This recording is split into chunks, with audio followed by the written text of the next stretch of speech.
The very first song that I ever wrote happened to be a blues. I was about 14 years old. We were right in the middle of one of the big dust storms back in the 1930s.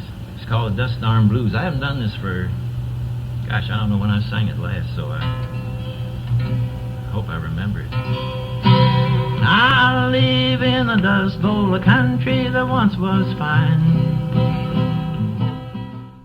I was born to be a Hoosier. You were born to be a Hoosier? Yeah, I like garden work. Mm-hmm. I used to make flower beds around the house, and I'd be down there planting flowers. I hope I marry a man that likes a garden, so we can have a good garden. I Really? hope You if I used to ever think marry, that? he'll let me have a lot of flower beds. Really? So I married a man that liked a garden, and I married a man that liked flowers, but he wouldn't let me have too many flowers because he didn't want to use too much ground-ups and flowers. She was businesslike, but she was fun to be around. She was pleasant. She had good personality. She liked to have fun, and it made it fun for us to be there and work with her. I remember you telling me about how you were faster than a lot of the men at harvesting. Was it cabbage or was it something else? Al's dad and Yeah, you were faster than Al even, weren't you? Al's dad and Al. They were both. I said, how much you got the field done? Oh, hell, we ain't got a fourth of the field yet. What? You've been out there since 7 o'clock and at noon and ain't got that done?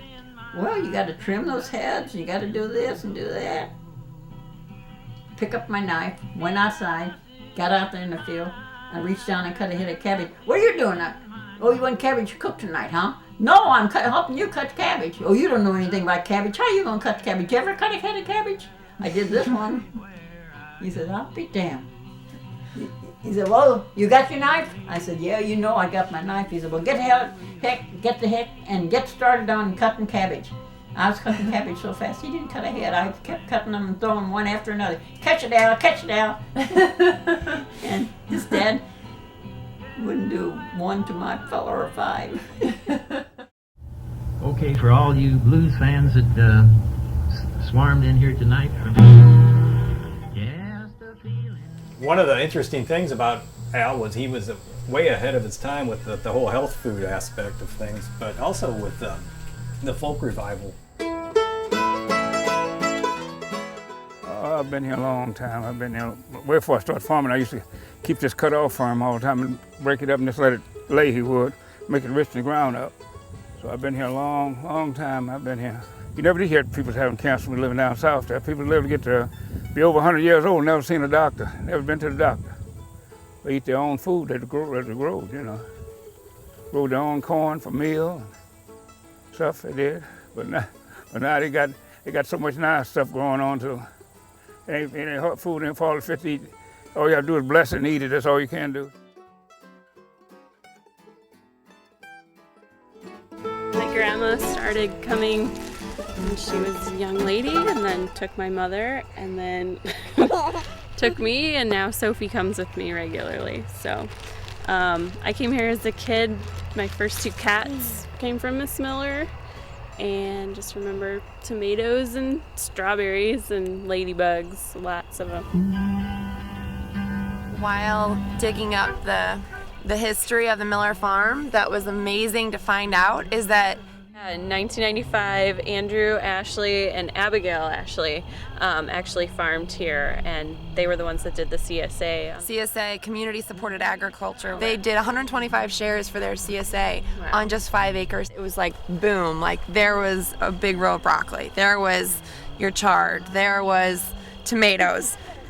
So in the next year, we as Earthdance want to start an organic farming apprenticeship program on this farm where we would have about 15 people that we're calling freshman farmies come out on the fields, you know, get their hands dirty and really learn what it takes to actually grow food. Support the community around them. And eventually, I think like to start a CSA in conjunction with selling at farmers markets.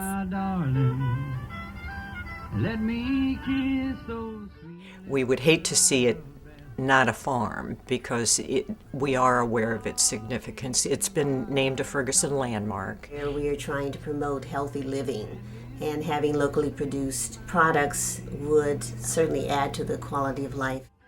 Not only Timetable, not only in Ferguson that are using the farmers market product, but also some of the other restaurants such as Riddle with Chef Andy. It takes a few people to really keep it going for a very long time.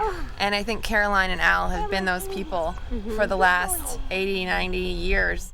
You don't have to have 100 acres to be productive. You can have a really small piece of land and you can grow food.